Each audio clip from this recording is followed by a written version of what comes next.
how ideology functions today. I think quite a lot of it is determined by this fetishist split. I use here psychoanalytic terms, but I think one should be very careful about using psychoanalysis in social and ideological field. Why? I claim no wonder that many old-fashioned Marxists love psychoanalysis. Why do they love it?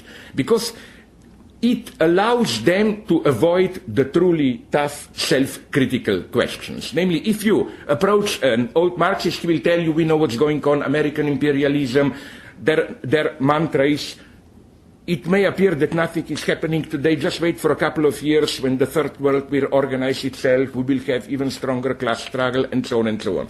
Okay, an optimistic image. So then you ask them, but nonetheless, according to Marxism, classical Marxism, certain things should have happened, revolution, why didn't they happen, if your analysis is true? Then they tell you, oh, ask Freud, you know, like imperialists are using all the libidinal manipulations of propaganda and so on and so on. That's only a way to avoid the tough question, which is, where was your analysis wrong, or where today it no longer is appropriate? But nonetheless, this notion of fetishist split, in the sense of, I know very well that it's a fake what I'm saying, blah, blah, but I nonetheless, in a way, believe in it. I claim if you want one big lesson in all this, just look at the Republican National Convention, if you did look at it. I don't think they somehow all know that all this thing, you know, change, or whatever they say, that it's bullshit. But nonetheless, at a certain point, they believe in it. How does this constellation work? Here one should turn to Hollywood, maybe. I claim that Hollywood films, especially big blockbusters, are for me so interesting because effectively you often find in them our basic ideological constellation coordinates at its purest. You know, Hegel, the big German guy, said somewhere a wonderful thing in his aesthetics. He said, apropos painting, that a good portrait of a person looks more like that person than that person itself looks like itself, how should I put it. In this sense, I think in Hollywood you find more our ideology than in ourselves. What do I mean by this? My God, let me just take two recent blockbusters. The Dark Knight, the last Batman film. First ideological trend, I hope I will have some time later to return to it, is, and I really hate this, it's this psychological depth. Did you notice something horrible? I mean, I'm a flat, vulgar person. I hate this, how they are telling us that in the last Batman, or it was the same Spider-Man, whatever, that, you know, the hero is no longer just a flat cartoon hero. You can see his anxieties, his weakness, his traumas, and so on, as if somehow this makes it deeper or more artistic or whatever. No?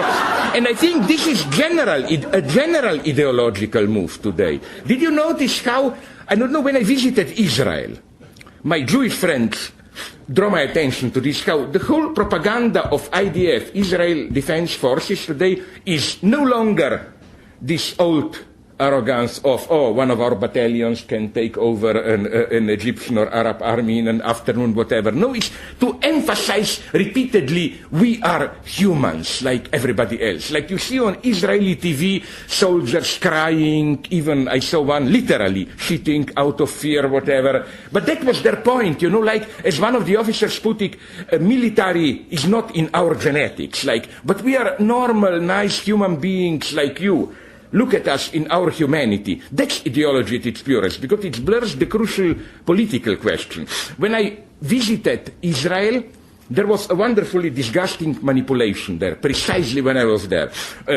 All media reported on a strange event when Israeli Defense Forces or some anti-terrorist unit broke into a house of an alleged terrorist. He was the father of the family. The supposed terrorist wasn't there, only his family was, wife and children. And of course, since the soldier brutally entered the house, the wife and the children awakened. A daughter ran crying to the mother, and mother, trying to calm her down, shouted her name, of course. It was something like Sarah also. Sarah, be everything will be okay, and so on. And then a soldier, one of the soldiers who entered the house brutally, now in this way, learned that his own small daughter had the same name as that Palestinian daughter. And he showed the mother the picture. You see, we are human nonetheless, and so on. This is ideology at its purest. This, you know, we are nonetheless all humans. It serves a precise function to blur the crucial question. If we are, like in that case, if we are all humans, my God, why are you doing what you are doing to me at this point, and so on. I mean, this reference to the wealth of inner life, which doesn't make us only ideological categories, is ideology, which is why, to give you a funny, vulgar story, when not this publisher, Picard, another one asked me to do this disgusting thing. I hate it. This is for me, you know, at the back cover of the books, usually you have a couple of lines on your work, Professor blah blah deals with Hegel and so on. And then you are supposed sometimes to add a line or two on your, you know, to give a human touch on your private life, you know, like in free time, Professor likes to sail and grow tulips or whatever. They asked me to do this. I, of course, don't be afraid. I'm not doing this, but just to provoke them, to show them. I told them, okay, fine, put it. In his free time, Professor Žižek serves the internet for pedophilia and teaches his small son how to pull legs of living spiders and so on. It's a fake. That's what I wanted to tell them. It's a fake. It's a fake. Precisely this human touch is a fake. Like the last, I had really to laugh, lesson of how this function was. I learned recently that the guy who will even die now, I learned he wasn't at the parade, Kim Jong-il, the leader of North Korea, opened up recently, a couple of months ago, the first golf course in North Korea. Open, of course, only for foreigners to earn foreign currency. So the leader, Kim Jong-il, was the first one to test it, of course. So it's an 18 holes golf course. You know how many hits he needed to finish all 18?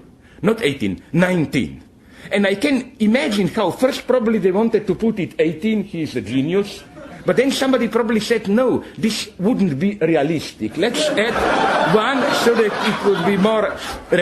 This is the problem. So back to how it functions. That is one. The other, much more ominous aspect of The Dark Knight, here it's really an echo of our worries, predicaments, is, did you notice that in its final denouement, the movie, okay, some of my friends who like the movie try to read it that it's an implicit critique. I have my doubts. At least the story of the movie, of what I will now describe, basically condones lying as a necessary ingredient of social stability. You remember what happens at the end? The policeman who was supposed to be a good guy is discovered to be the murderer. Then the judgment is, if this will be known to the public, it will undermine the trust, the confidence, and so on. So heroically, Batman takes upon himself the crimes. This is very logic which I would have been very afraid of. If somebody, this logic of, this is the old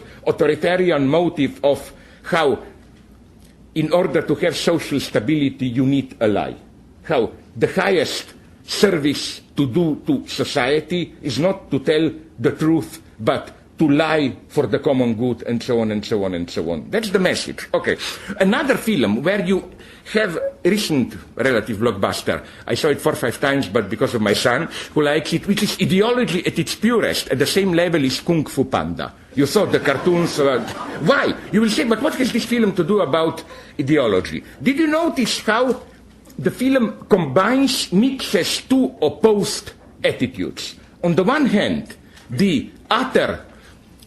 all this sacredness of, you know, faith, the new Kung Fu master, all this Oriental mystique, as it were, it combines this with our Western sarcasm. You notice how all the time they are making fun and so on of it. But I claim these two attitudes are not contradictory. They perfectly supplement each other. Here is the K formula of the film, where they discover that to become a Kung Fu master, but also, as for the hero's father, to cook that perfect soup, there is no special ingredient. Here is a quote. There is no special ingredient. It's only you. To make something special, you just have to believe it's special. That's where we are today. You can be sarcastic. You can be sarcastic as you want. You can make fun of everything. But nonetheless, it's a call to totally irrational belief.